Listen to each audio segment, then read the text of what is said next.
बिस्मिल्लाहिर्रहमानिर्रहीम। अस्सलाम वालेकुम नाज़रीन, आप यूट्यूब चैनल देख रहे हैं। मैं इमरान खान। सिचुएशन जो है जिस तरफ जा रही थी वहां से उसने रुख बदला है और इसके पीछे बहुत ज़्यादा एक्टिविटी हुई है। यानी अगर आप गुज़िश्ता 15 से 20 दिन का जायज़ा लें तो चीज़ें जा रही थी मुज़ाकरात की तरफ, चीज़ें जा रही थी हल होने की तरफ। इमरान खान की रिहाई के मामला तय हो रहे थे और इमरान खान साहब को कुछ ऑफर्स भी की जा रही थी। अब आपने गौर किया होगा कि इमरान खान साहब, उनकी बहनें या उनकी पार्टी के बाकी लोग, वो सारे लोग अब खुलकर कहना शुरू हो गए हैं कि इमरान खान साहब को ऑफर्स की गई और उन्हें डील ऑफर की गई। फिर इमरान खान साहब, आपको इस बात का आइडिया पहले से हो चुका होगा कि वो भांप लेते हैं वक्त आने से पहले कि अब होने क्या जा रहा है। यानी उन्हें पाकिस्तान की सियासत की जितनी समझ बूझ है, इस हवाले से उन्होंने जितने भी इससे पहले तखमीने लगाए या जितनी भी उन्होंने पेशन गोइयां की, वो सारी दुरुस्त साबित हुई। एक ऐसे वक्त में इमरान खान साहब का एक बड़ा सख्त ट्वीट आ जाना और उसमें वजीर आजम को आर्मी चीफ का अर्दली करार देना, ये इशारा दे रहा था कि मामला उतने ठीक नहीं है जितने दिखाई दे रहे हैं। पाकिस्तान के मीडिया को, पाकिस्तान के तज्जियाकारों को, पाकिस्तान की पॉलिटिकल पार्टीज को, इवन जो हुकूमत के अंदर बैठे हुए लोग हैं, उन्हें भी आइडिया नहीं था कि बैकडोर चैनल पे हुआ क्या है। अब मैं कुछ चीजें आपके सामने रख देता हूं कि जितने भी मोहरे हैं उन सबको इकट्ठा किया गया है, जितने भी मोहरे हैं उन सबको एक्टिवेट किया गया है और एक मरतबा फिर से प्रोपेगेंडा की एक नई वॉर शुरू होने जा रही है। अब आप बड़े सख्त जुमले देखेंगे, बड़े सख्त बयानात देखेंगे, बहुत सारे जो है वो टाउट्स वो एक्टिव हो जाएंगे, एस्टेब्लिशमेंट की तरफ से सख्त बयानात आएंगे। देखिए, हुआ यह है कि गुज़िश्ता 3 हफ्ते के अंदर पाकिस्तान की एस्टेब्लिशमेंट ने और हुकूमत ने इस बात का अंदाजा लगाने की कोशिश की है कि इमरान खान साहब को अगर बगैर शराइत को मनवाए छोड़ दिया गया तो ज्यादा बड़ा नुकसान होगा, या अमेरिका की कुछ मुखालफत ले ली जाए तो ज्यादा बड़ा नुकसान होगा। देखिए, अगर पाकिस्तान के नुक्ता नजर से देखें तो फिर पाकिस्तान को ज्यादा नुकसान तो इस बात का है कि पाकिस्तान के खारजी ताल्लुकात मगरबी दुनिया से खराब हो जाए।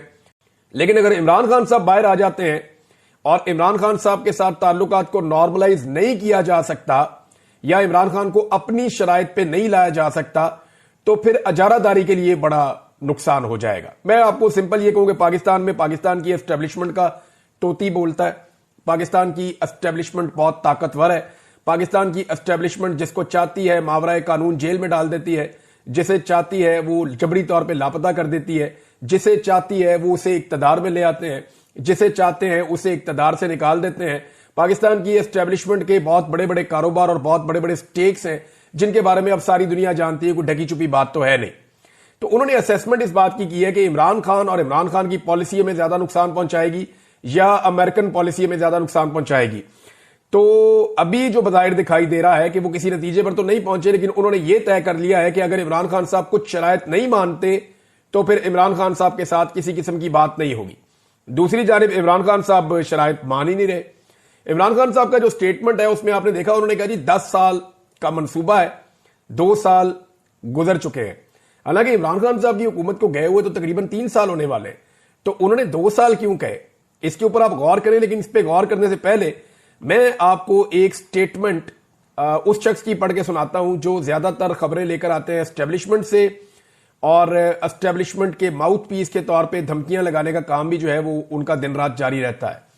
तो जनाब, है तो ये एक सहाफी, लेकिन इन्होंने एस्टेब्लिशमेंट के बिहाफ के ऊपर पाकिस्तानी कौम को बहुत धमकियां पहुंचाई हैं और बताया कि अब क्या होने लगा है, डंडे बहुत तेज चलने वाले हैं, मजीद डंडा चलने वाला है।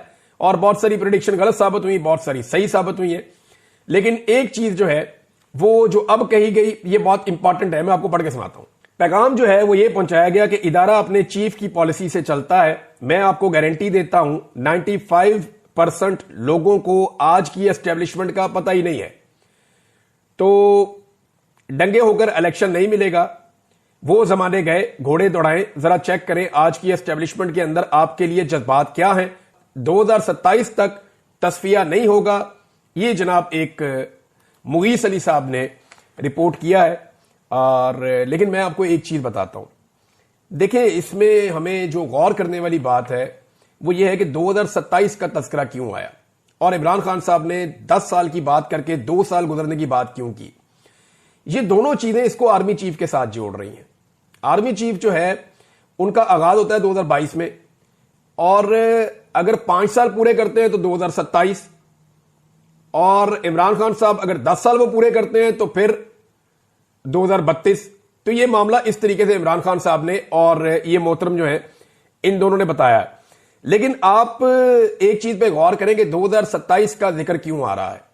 2027 में या तो एक एक्सटेंशन हो जाएगी मजीद 5 साल के लिए आर्मी चीफ की, या फिर एक नया आर्मी चीफ आ जाएगा। तो उस वक्त तक के लिए तो पॉलिसी यही चलेगी, यानी ये कहा जा रहा है कि जो मौजूदा आर्मी चीफ है उनकी पॉलिसी है कि इसी तरह चलाओ मामला, पाकिस्तान तरीके इंसाफ के लिए कोई रूम नहीं है। तो फौज का पॉलिटिक्स के अंदर जो किरदार है वो तो सबके सामने, आपको ढका छुपा तो है नहीं। अब जितने भी मोहरे हैं उन सबको एक्टिवेट कर दिया गया और एक दम अटैक किया गया है पाकिस्तान तरीके इंसाफ के ऊपर। मरियम नवाज को एक्टिवेट किया गया। आप गुज़िश्ता 2 दिन से मरियम नवाज के लहजे के अंदर रऊनत देख रहे हैं। आपको नजर आ रहा होगा कि ये वही रऊनत है जो कुछ अरसा पहले हुआ करती थी, लेकिन उसके बाद जब जुल्म और जबर की चक्की बहुत ज्यादा तेज चली है तो उस वक्त एक खामोशी भी थी। अवाम के अंदर जब शदीद तरीन रद्द-ए-अमल आया तो उस वक्त एक खामोशी भी थी, लेकिन उसके बाद ये जो रऊनत वाली आवाज है और वो जो लहजा है वो दोबारा से अब आप महसूस कर सकते हैं। इन लोगों को ये यकीन दिला दिया गया है कि कुछ भी हो जाए पाकिस्तान पीपल्स पार्टी आपको छोड़कर नहीं जाएगी। यानी एस्टेब्लिशमेंट की तरफ से पीएमएलएन को यह यकीन दिलाया गया है कि कुछ भी हो जाए, जमीन आसमान इधर उधर हो जाए, जो मर्जी हो जाए, पाकिस्तान पीपल्स पार्टी किसी सूरत भी पीएमएलएन की हुकूमत से अपने आप को अलग नहीं करेगी। ये एस्टेब्लिशमेंट की तरफ से यकीन दिलाया गया पीएमएलएन की हुकूमत को कि ये अच्छे बच्चों की तरह इसी तनख्वाह के ऊपर नौकरी करेंगे। इनके हवाले से कोई परेशानी की बात नहीं है। अब मरियम नवाज साहबा जो है उनको भी एक्टिवेट किया गया। उन्होंने निकल के ताने देना शुरू किए, इवन जानवरों से उन्होंने तशबीह दी पाकिस्तान तहरीके इंसाफ को। और अगर अब उनके ऊपर जवाब आएगा तो फिर वो औरत कार्ड खेलेंगी। सबसे पहले पाकिस्तान में औरत कार्ड निकाल दिया जाता है। मैं हैरान होता हूं, पाकिस्तान में बहुत सारी ऐसी औरतें थी जो खवातीन के ऊपर जुल्म और ज्यादती जरा सी होती थी तो आवाज उठाती थी। उनके नाम लेना मुनासिब नहीं है, बहुत सारी औरतें, आप सबको उनकी शक्लें भी याद हैं। लेकिन मुझे बहुत हैरत होती है कि पाकिस्तान तहरीके इंसाफ की औरतों को क्या अभी तक औरत का स्टेटस नहीं दिया गया, या इन औरतों के इंसानी हकूक नहीं माने जाते, या इन औरतों के हवाले से किसी किस्म का कोई ह्यूमन राइट्स का चैप्टर नहीं जागता। यानी जितनी भी पाकिस्तान में ह्यूमन राइट्स की तंजीमें हैं या जितनी भी ह्यूमन राइट्स से ताल्लुक रखने वाली औरतें हैं जिन्होंने बहुत पैसा बनाया ह्यूमन राइट्स का बार बार नाम लेकर, और बाहर से बड़ी इन्होंने फंडिंग शंडिंग ली हुई है, बड़े दौरे शौरे इन्होंने खड़काए हुए हैं, पाकिस्तान तहरीके इंसाफ की औरतों को जब जब मार पड़ती है तब तब ये औरतें खामोश रहती हैं या सेलिब्रेट करती हैं। ये एक बड़ी अजीब चीज है। पाकिस्तान के मीडिया के अंदर बैठी हुई खवातीन जो सहाफी हैं वो भी पीएमएलएन के साथ, अगर किसी खातून के साथ जरा सी ऊंच नीच हो जाए, मरियम नवाज के बारे में कोई एक सवाल उठा दे तो जमीन आसमान के कलाबे मिला दिए जाते हैं। ना कि वो टिकटॉकर वजीर आला है, जाली सीट के ऊपर आकर बैठी हुई है। भाई जो सीट ही जाली है, जो हुकूमत ही जाली है, उसकी कारकर्दगी भी फिर जाली है। कारकर्दगी की तो आप तब डिस्कस करें ना, जमहूरियत में तो अवाम फैसला करते हैं किसका इक्तदार होगा। अब ये अवामी फैसले के बरखिलाफ आकर इक्तदार पे काबिज हो गए और इनको लाकर स्टैब्लिशमेंट ने बिठा दिया है। अब इनकी कारकर्दगी के ऊपर अगर आप जायजे लेंगे, अव्वल तो कारकर्दगी है कोई नहीं। वो जो कारकर्दगी है वो पोल में अभी खोल देता हूं, आपको बता देता हूं। लेकिन एक चीज आप क्लियर कर दें कि निजाम इमरान खान साहब के साथ जो मुज़ाकरात कर रहा था वो मुज़ाकरात पूरी तरह से खटाई में पड़ गए हैं। इमरान खान साहब और उनकी पार्टी को दोबारा स्ट्रगल में जाना पड़ेगा। अब डिपेंड करता है कि, और इमरान खान साहब की मुलाकातें बंद की हुई हैं, लेकिन इंटरनल और एक्सटर्नल प्रेशर लगातार बढ़ता चला जा रहा है।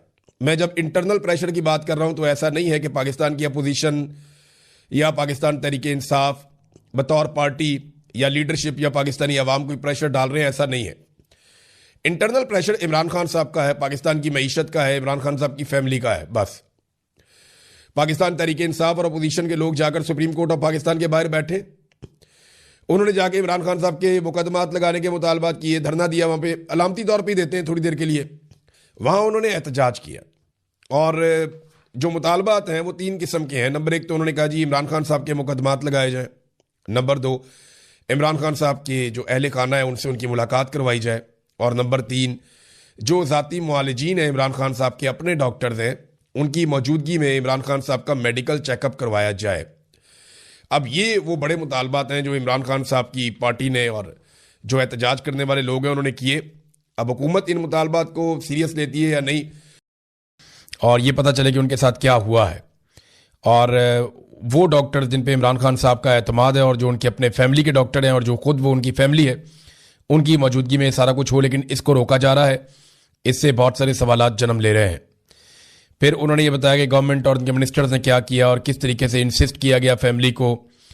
लेकिन इमरान खान साहब के इलाज के हवाले से उन्होंने कहा जी कि कोई प्रॉपर केयर नहीं की जा रही और इमरान खान साहब की सेफ्टी के हवाले से हमें कंसर्न्स हैं। और काफ़ी डिटेल के अंदर उन्होंने ये लिखा। फिर जो पिम्स के डॉक्टर्स गए, जो अल-शिफा के डॉक्टर्स गए, उसके बारे में लिखा। फिर ये भी बताया कि वज़रा जो है वो गुमराह कन प्रोपेगेंडा कर रहे हैं कि फैमिली ने इमरान खान साहब के इलाज को रुकवाया या ताख़ीर की। ऐसा कुछ नहीं है, बल्कि हमारे साथ धोखा किया गया और एक रिपोर्ट और जमा करवा दी गई। लेकिन मंगल वाले दिन 17 फरवरी को इमरान खान ने एक मैसेज दिया जिसमें बुशरा बीबी और उनकी जो बेटी है वो मिलकर बाहर आई और उन्होंने आकर बताया कि इमरान खान साहब मुतमईन नहीं है जो डॉक्टरों ने अस्पताल में विजिट किया उससे। और इमरान खान साहब ने फिर से डिमांड भी की है कि डॉक्टर आसिम और डॉक्टर फैसल को उनकी मौजूदगी में मेरा इलाज करवाया जाए, उनसे मेरा चेकअप करवाया जाए। उन्होंने कहा हम रिजेक्ट करते हैं any medical report drawn up as a result of examination conducted in the absence of Imran Khan personal physicians and family members. हम ऐसी हर मेडिकल रिपोर्ट को मुकम्मल तौर पे मुस्तरद करते हैं जो इमरान खान साहब की फैमिली और ज़ाती मुआलिजीन की मौजूदगी के बगैर बनाई गई है। और साथ उन्होंने आखिर में एक मरतबा फिर कैपिटल वर्ड्स के अंदर लिखा और urgency is of the utmost importance, कि ये बहुत ही अहम और इम्पॉर्टेंट मामला है और इसको फौरी तौर पे टैकल किया जाना चाहिए। अब ये उन्होंने किसको कहा? देखें, फील्ड मार्शल तो इनकी बात सुन नहीं रहे, ना कोई और दुनिया में इनकी बात सुन रहा है। एक्चुअली अलीमा खानम ने ये पैगाम पूरी दुनिया की इंसानी हकूक़ की तंजीमों के लिए, दुनिया भर के मीडिया इदारों के लिए और दुनिया भर के उन लोगों के लिए जो इमरान खान साहब को सपोर्ट करते हैं उनके लिए जारी किया है और पूरी दुनिया को बताया है कि सिचुएशन क्या है। और पूरी सिचुएशन को चंद पैराग्राफ के अंदर लिखकर उन्होंने रिपोर्ट कर दिया है। इमरान खान साहब को अब अस्पताल के अंदर ले जाया जाएगा और उनको लाना पड़ेगा, क्योंकि जेल के अंदर जो ये इंजेक्शन लगने का अमल है ये बहुत मुश्किल है। ऐसा मुमकिन नहीं है कि जेल के अंदर ये बड़े आराम से हो जाए। ये इमरान खान साहब को अस्पताल ही लाना पड़ेगा और ये किस अस्पताल में लेकर जाएंगे इसके बारे में हम कुछ कह नहीं सकते।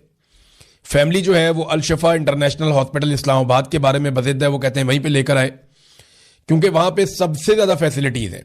यानी अडियाला जेल के करीब जिस अस्पताल में सबसे ज़्यादा सहूलतें हैं, जो सबसे शानदार हॉस्पिटल है इस किस्म के मामलात में, वो अल-शिफा इंटरनेशनल हॉस्पिटल है। लेकिन हुकूमत और एस्टेब्लिशमेंट कुछ और करना चाहती है और वो नहीं चाहेंगे कि इमरान खान साहब मंजर आम पे आए या उनका कोई स्टेटमेंट सामने आए। तो ये एक अजीबोगरीब सिचुएशन है। दूसरी तरफ पाकिस्तान तहरीक इंसाफ ने जो ऐलान किया कि इमरान खान रिहाई अमन फोर्स वो बनाएंगे, उसके हवाले से बिल्कुल खामोशी हो गई है। पाकिस्तान तहरीक इंसाफ के अंदर से ही मुखालफत पैदा हुई और ये जो एक उम्मीद पैदा हो रही थी कि तहरीक इंसाफ एक नौजवानों की बड़ी फोर्स बनाएगी जो इमरान खान साहब की आज़ादी के लिए कोई रोला शोला डालेंगे, लेकिन या कोई हिकमत अमली बनाएंगे। अभी फ़िलहाल उसके ऊपर खामोशी है।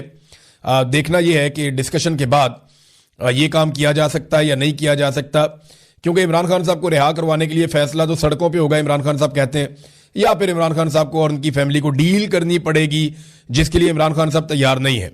और जो शराइत इमरान खान साहब रखते हैं वो बड़ी सख्त है। अब देखें, ये एस्टेब्लिशमेंट ने सोचना है, इमरान खान की शराइत जितनी भी सख्त हो पाकिस्तान को उनसे नुकसान नहीं पहुंचेगा। वो मांगते क्या है? वो कहते हैं आप फ्री एंड फेयर इलेक्शन आप करवा दें और आप हर मामले की इंक्वायरी करवाएं या आप जुडिशल कमीशन बना दें, चाहे 9 मई है चाहे 26 नवंबर है, जो वाकयात भी हुए उनकी आप तहकीकात प्रॉपर तरीके से करवा दें, इंसाफ और कानून के मुताबिक। अदालतों पे दबाव डालना छोड़ दें, बेगुनाह लोगों की कैद खत्म कर दें। और ये जो आपने मुदाखलत की हुई है सियासत के अंदर, हर चीज़ के अंदर, ये मुदाखलत खत्म कर दें। वो एस्टेब्लिशमेंट को कहते हैं ये चीज़ें पाकिस्तान को डिलीवर करेंगी। लेकिन मुझे नहीं लगता कि इनका ऐसा कोई इरादा है एस्टेब्लिशमेंट का। जिस तरीके से पाकिस्तान में लग्जरी तैयारे आ रहे हैं, इन तैयारों के बारे में मैं चंद चीज़ें आपको बता दूं। एक तो ये बहुत तेज़ तैयारे हैं, ये बड़े लंबे ट्रैवल कर सकते हैं। यानी ये तैयारे तो छोटे हैं लेकिन ये बड़ा लंबा सफ़र कर सकते हैं। बाज़ तैयारे ऐसे होते हैं उनको बार बार फ्यूलिंग की ज़रूरत पड़ती है। ये उन मामलात से आगे के तैयारे हैं। इनकी रफ्तार भी अच्छी है, ये लग्जरी भी बहुत है, इनका सफ़र भी बहुत महफूज है। तो ये वो तैयारे हैं जो नॉर्मल